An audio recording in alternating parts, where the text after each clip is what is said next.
बोला काय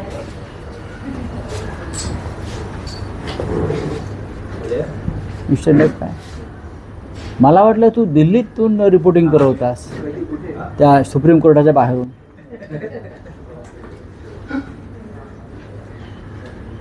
काय आहे राऊतसाहेब, सर्वोच्च न्यायालयाच्या सुनावणीमध्ये काल कपिल सिब्बल यांनी त्यांचा युक्तिवाद संपवला. आता देवदत्त कामत करतात, पण कपिल सिब्बल यांच्या युक्तिवादातला शेवटचा जो सगळ्यात प्रभावी मुद्दा आहे, त्यांचं म्हणणं आहे की शिवसेना ठाकरेंचीच आहे, जर चिन्ह आम्हाला देणार नसाल तर हे चिन्ह गोठवा. त्याआधी एक विषय म्हणजे तुम्ही पाहिला असेल की महाराष्ट्रामध्ये सातत्यानं लहान मुलींवरती अत्याचार होत आहे आणि अत्याचार करून, लैंगिक अत्याचार करून त्यांचे खून केले जात आहे. जुन्नरचं प्रकरण आपण पाहिलं, पुण्यातलं पाहिलं. जुन्नरमध्ये अजूनही संतप्त वातावरण आहे, चीड आहे, लोक रस्त्यावर आहेत. काय करतायत राज्याचे मुख्यमंत्री? तुम्हाला काय ते बिल मंजूर करायचं आहे महिला आरक्षणाचं, म्हणजे ऑलरेडी आधी मंजूर झालं आहे 23ला, ते परत त्यांना डुप्लिकेट मंजूर करायचं आहे. नारी शक्ती वंदना, ज्या मुलींवरती, कोवळ्या मुलींवर 9 वर्षाच्या 10 वर्षाच्या तुमच्याच राज्यात ज्या पद्धतीनं अत्याचार सुरू आहे, तुम्हाला सरकारच्या वहिनी साहेबांना वेदना होत नाहीत का? तुम्ही इतर सगळ्या विषयावर पोपटपंची करता. मी महाराष्ट्रातच राहीन, मी दिल्लीत जाणार नाही, यावर तुम्ही मत व्यक्त करता. शिवसेनेवर मत व्यक्त करता. सुप्रीम कोर्टात शिवसेनेच्या बाबतीत काय निकाल लागणार हे तुम्ही बेशक ठोकून देता. पण या महाराष्ट्रात सातत्यानं कोवळ्या मुलींवर अत्याचार होत आहेत, कोवळ्या मुली सर्पदंशानं मरत आहेत, आत्महत्या करत आहेत.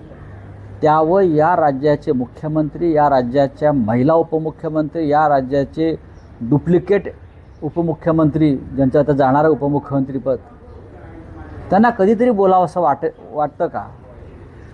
या देशाच्या प्रधानमंत्र्यांना, या देशाच्या गृहमंत्र्यांना की पोलीस यंत्रणा या बलात्काऱ्यांना वाचवण्याच्या मागे लागलेली आहे. मला तसं वाटतंय की हे सगळं पोलीस संरक्षणामध्ये हे बेकायद्याचं राज्य सुरू आहे. देवेंद्र फडणवीस या बाबतीमध्ये अपयशी फेल्युअर होम मिनिस्टर आहे. Failure home minister. तो जो अमेरिकेचा कोणतो काय तो हाय कमिशनर सर्जिओ गोर, तो म्हणे मुंबईत आला आणि मुंबई आणि या राज्याचे कार्यक्षम मुख्यमंत्री फडणवीस यांच्यामुळे जगात प्रसिद्ध आहे. कोणी सांगितलं? बरं, हेच त्यांनी स्टेटमेंट जाऊन जम्मू काश्मीरला गेलो ओमर अब्दुल्लाच्या बाबतीत, बरोबर. त्याला काय दिसलं महाराष्ट्रात? सर्जिओ गोर यांना मुलींचे अत्याचार दिसले नाहीत, मुलींवरचे सर्पदंशाने झालेले बळी दिसले नाहीत.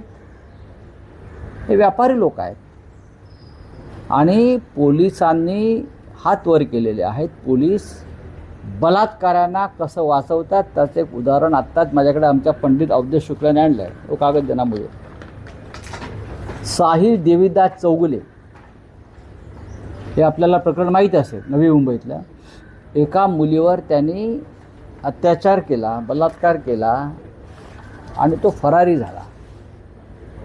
त्या संदर्भात अवधेश शुक्ला यांनी आवाज उठवला.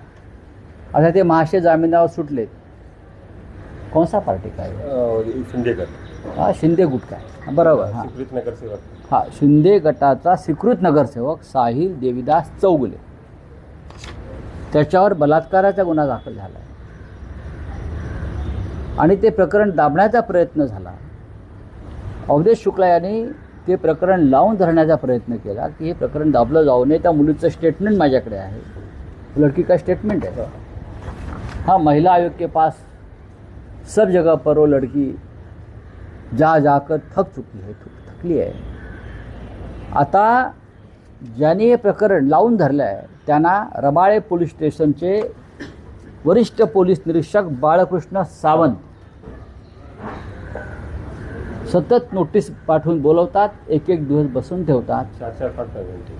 हाँ, बिठा के रखते हैं और बाद में बोलते हैं उसके ऊपर बात मत करो, ये कागद वापस ले लो, नहीं तो मैं तुमको, नाहीतर मी तुम्हाला खोट्या प्रकरणात अडकवून तुरुंगात पाठवीन. हे कोण सांगतो आहे? रबाळे पोलीस स्टेशनचा वरिष्ठ पोलीस निरीक्षक बाळकृष्ण सावंत. माझं त्या पोलीस अधिकाऱ्याला आव्हान आहे आणि नवी मुंबईच्या पोलीस आयुक्तांना सुद्धा माझं आव्हान आहे, खोटी केस दाखल कराच. मी बघतो ही काय पद्धत झाली. एका बलात्काराच्या प्रकरणावरती आवाज उठवला म्हणून आवाज उठवणाऱ्याला तुम्ही खोट्या प्रकरणात तुरुंगात टाकण्याची जर धमकी पोलीस देत असते, मग या महाराष्ट्रामध्ये मुलींवर अत्याचार होणारच. पुण्यात होतील, जळगावात होतील, नाशिकमध्ये होतील, मुंबईत होतील. कारण पोलिसांना कायद्याचं पालन करावं अशी इच्छाच होत नाही आहे. विशेषतः अशा प्रकरणामध्ये तुम्हाला आया बहिणी नाही आहेत का? आणि नारी शक्ती वंदना बिल आणते सरकार. नवी मुंबईच्या पोलीस आयुक्तांना माझं आव्हान आहे, चांगली गोष्ट आहे मिलिंद भारंबे, हे प्रकरण जे आहे रबाळे पोलीस स्टेशनचं धमकीचं, हे वेळीच मार्गी लावा, नाही तर मी मार्गी लावतो. मला माहिती आहे कसं मार्गी लावायचं ते. बलात्काराच्या प्रकरणांना पोलीस संरक्षण देता, कायद्याचं संरक्षण देता गुन्हेगारांना तुम्ही, बलात्कारांना का? हा जो कोणी गुन्हेगार आहे साहिल देविदास चौगुले, हा शिंदे गटाचा आहे, सत्ताधारी गटाचा आहे. म्हणून राज्याचे उपमुख्यमंत्री शिंद्यांना माझा विचारणं आहे, तुम्ही अशा प्रकरणांना पाठिंबा देत आहात का? बलात्काराच्या रमेश म्हात्रे तुरुंगात गेला आणि तुम्ही ह्याला वाचवत्या बलात्काराच्या प्रकरणामध्ये. क्या है? साहिल है और हाँ, है क्या है नहीं, सावंत. पुलिस के साथ सब चल रहा है उनका. हां, तर हे जे आहे अशी प्रकरणं या महाराष्ट्रात घडत आहेत. त्याच्यामुळे पुणे, जुन्नर, संपूर्ण राज्यभरामध्ये मुलींवर अत्याचार सुरू आहे. कारण पोलीस त्या अत्याचार करणाऱ्यांच्या मागे आहेत आणि आवाज उठवला की खोट्या प्रकरणात टाकेन, कारण वरून दबाव आहेत. मग कधी भाजपचा असतो, कधी मिंध्यांचा असतो, कधी राष्ट्रवादी काँग्रेसचा असतो, अजित पवार गटाचा. ही अत्यंत गंभीर गोष्ट आहे. हां, आता विचार. तोच सर्वोच्च न्यायालयाचा प्रश्न आहे. काल कपिल सिब्बलांनी युक्तिवादात महत्त्वाचा मुद्दा मांडला आहे. ते म्हणतात शिवसेना ही ठाकरेंचीच आणि चिन्ह हे शिवसेनेला मिळणार नसेल तर ते गोठवा. ह्याच्यावरती न्यायालयीन प्रक्रिया सुरू आहे. आमचा युक्तिवाद झाला आहे, त्याच्यावरती आता मी बोलणार नाही. कपिल सिब्बल आणि देवदत्त कामत यांनी फार जोरदार पद्धतीनं सर्व तांत्रिक मुद्दे, कायदेशीर मुद्दे याचं विश्लेषण केलेलं आहे. मुळात कपिल सिब्बल आणि कामत यांचा युक्तिवाद स्पष्ट आहे. शिवसेना आणि धनुष्यबाण हे, शिवसेना म्हणजे उद्धव ठाकरे यांच्या नेतृत्वाखालील पक्षाचा आहे, म्हणजे बाळासाहेब ठाकरेंच्या पक्षाचा आहे. हा त्यांचा मुख्य युक्तिवाद आहे. आणि त्यानंतर पर्याय आहे. आपण पाहिलं असेल, न्यायालयाने त्यांना अल्टरनेटिव्ह विचारला. अल्टरनेटिव्ह, त्या अल्टरनेटिव्हवर त्यांनी दिलेले उत्तर आहे.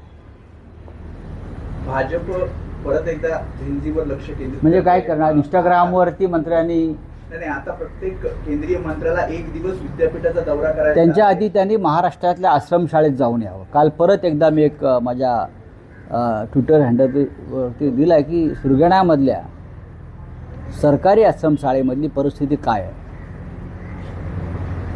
आता तुम्ही विद्यापीठात जा किंवा इंटरनॅशनल स्कूलमध्ये जा किंवा कुठे जा, जे तुमच्याबरोबर येणार नाही आहे. जे तुमचं ढोंग ओळखलेलं आहे. म्हणजे सर्व मंत्र्यांना सांगितलं आहे त्यांनी जा, बरं का, सर्व मंत्र्यांना. कठीण आहे. या प्रधानमंत्र्यांचं खरोखर कठीण आहे. अरे कामं करा ना आपापल्या खात्याचे आणि चांगलं काम करा की. आता तुम्ही मन वळवायला चालले काय जेनजीचं? ठीक आहे, करू द्या. यातून त्यांचा मूर्खपणा जास्त उघड होतो आहे. तुम्ही म्हणत पंतप्रधानांचं कठीण आहे, हा. तर काल बैठकीत राहुल गांधी असं म्हणाले की नरेंद्र मोदी पुढचे 7 ते 8 महिने पंतप्रधान असतील. हो, मग गेले काही दिवस मी काय सांगतो आहे, राहुल गांधींनी माझं एकमत आहे या विषयावर, हे मला माहिती आहे ना. गेले काही महिने मी हेच सांगतोय की हे महाशय जे आहेत प्रधानमंत्री सध्या, ते त्यांची टर्म पूर्ण करत नाही आहे. त्यांना अत्यंत वाईट परिस्थितीत हे पद सोडावं लागतं आहे. तुम्हाला 17 सप्टेंबरनंतर या गोष्टीचा उलगडा होईल.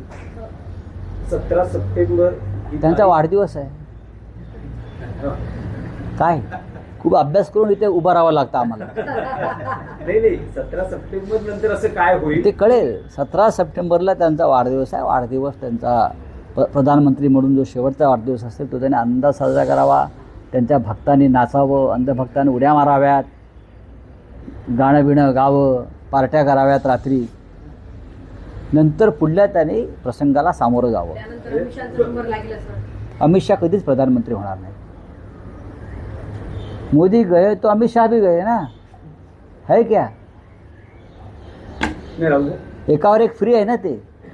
राऊत साहेब, एक स्पेसिफिक हा जो मुद्दा आहे, यंदाचा पंतप्रधान पदाचा म्हणजे मोदींचा जो वाढदिवस आहे तो पंतप्रधान पदाच्या त्यांच्या कार्यकाळातला शेवटचा वाढदिवस आहे असं हे माझं मत आहे. माझ्याकडे जी काय आकलन आहे किंवा राहुल गांधी जे सांगतात, आम्ही जी काय चर्चा करतो, आमच्या समोर जे काय तथ्य येतात, जसं आम्ही म्हणालो की लाल किल्ल्यावर त्यांचे प्रधानमंत्री म्हणून शेवटचं भाषण, तसं हा प्रधानमंत्री म्हणून त्यांचा वाढदिवस कदाचित शेवटचा असेल. हे जवळजवळ जागतिक स्तरावरचे मी चित्र सांगतो. कोकणामध्ये राष्ट्रवादी आणि काँग्रेस, राष्ट्रवादी आणि शिवसेना शिंदे गटामधला वाद जो आहे तो काही संपत नाहीये. रामदास कदम यांनी राऊत साहेब, एक विषय आहे की तुम्ही राम मंदिर दानपेटी चोरीचा मुद्दा लावून धरला, तुमचं आंदोलन झालं, पण उत्तर प्रदेशात जी SIT स्थापन केली होती त्यात चंपत राय आणि अजय मिश्रा यांना क्लीन म्हणजे हे जसं महाराष्ट्रात बलात्कारांना सोडलं जात आहे पुरावे असताना, तसंच आहे ते. देशभरातली भाजपची राजवटीतली कायदा सुव्यवस्था अशीच आहे, चोरांना, मुख्य चोरांना सोडायचं. महाराष्ट्रात बलात्कारांना, खुन्यांना सोडायचं, आपल्या पक्षात घ्यायचं. जसं साहिल देविदास चौगुले ही व्यक्ती शिंदे गटामध्ये आहे, म्हणजे आपल्या पक्षात घ्यायचं. तसे चंपतराय, महाराष्ट्रात पण नाशिकला चंपतराय आहेत नाहीत, सर्वत्र आहेत चंपतराय, अनिल मिश्रा आहे, सर्वत्र आहेत. पण आमचं आंदोलन संपणार नाही. उद्या शनिवारी पुणे जिल्ह्यातल्या मोरगाव येथे रामरक्षा आंदोलन आहे मोठं जिल्ह्यातलं. मी स्वतः जातो. चला. आणखी एकच विषय आहे, मराठीत एकच विषय आहे की विनोद तावडे यांच्यावर उत्तर प्रदेश चांगलं गोष्ट आहे. मराठी माणसावर, मराठी नेत्यावर मोदींनी हा दाखवलेला विश्वास आहे. विनोद तावडे हे जुन्या फळीतले भाजपचे नेते आहेत, ज्यांची भावना शिवसेना भाजपा युतीत तुटू नये अशा असणाऱ्यांपैकी जुन्या फळीतले जे प्रमोदजी, मुंडेजी, विनोद तावडेजी, ही जी जुनी फळी होती त्याच्यामधले विनोद तावडे आहेत. त्याच्यामुळे आम्हाला त्यांच्याविषयी आस्था आहे. हे एका जुन्या जाणत्या, ज्याच्यावरती महाराष्ट्रात अन्याय केला, मंत्री असताना त्यांना तिकीट नाकारलं, त्यांना महाराष्ट्रातून वनवासात जावं लागलं काही काळ, पण कर्तृत्व काही लपत नाही, छपत नाही. तुम्ही किती दाबण्याचा प्रयत्न केलात तरी हे जुने कार्यकर्ते आहेत पक्षातले, जुन्या भाजपमधले, ते काम करत असतात. आणि आमच्या त्यांना सद्भावना आहेत आमच्या त्याच्या बाबतीत कायम. म्हणजे जो बिहारमध्ये निकाल त्यांनी दिला, नाही रे, तू आता बघू निकालाचं का. बघा, उत्तर प्रदेशचा निकाल पूर्ण वेगळा लागणार आहे. बिहारचा निकालसुद्धा बऱ्याच जागा चोरल्या गेल्या, 50 ते 60, हे सगळ्यांना माहिती आहे, जे महाराष्ट्रात घडले. उत्तर प्रदेशमध्ये यावेळेला हे घडणार नाही, कारण जनता जागरूक आहे आणि समाजवादी पार्टी फार पुढे गेली. सर, वंदे मातरम को लेकर कांग्रेस ने कहा कि 2 लाइनें सिर्फ गानी चाहिए, तो कांग्रेस कह रही है, बीजेपी कह रही है कि ये मुस्लिम लोग ये पागल है बीजेपी वाले, पगला गए हैं. उनको देश का संविधान मालूम नहीं, वंदे मातरम मालूम नहीं. जो 6 छंद है वंदे मातरम के, वो अमित शाह और मोदी जी ने गाकर दिखाए तो अच्छा रहेगा, सामने आकर, पब्लिक के सामने आकर, विदाउट टेलीप्रॉम्प्टर. 2 छंद को ही संविधान ने स्वीकारा है, संविधान ने. और देश के स्वतंत्रता संग्राम से पहले कांग्रेस वर्किंग कमेटी में रविंद्रनाथ टैगोर जी के सूचना पर ये 2 छंद का स्वीकार किया है। भारतीय जनता पार्टी गुरुदेव रविंद्रनाथ टैगोर से बड़ी नहीं है, ऊपर नहीं है, समझा। ये हिंदू मुसलमान करना चाहते हैं, उसमें करने दो उनको। चलो जेएनजी और जो कांग्रेस जो है वो जेएनजी और चंदा चोरी पे देश भर में आंदोलन करने वाली, तो क्या आप इसके साथ हो? हम भी कर रहे हैं, हमारा भी आंदोलन चल रहा है पूरा देश में। चंदा चोरी, राम मंदिर की दान पेटी की लूट, उस पर आंदोलन चल रहा है हमारा। शनिवार को पुणे में बड़ा आंदोलन है, हम करेंगे। Thank you.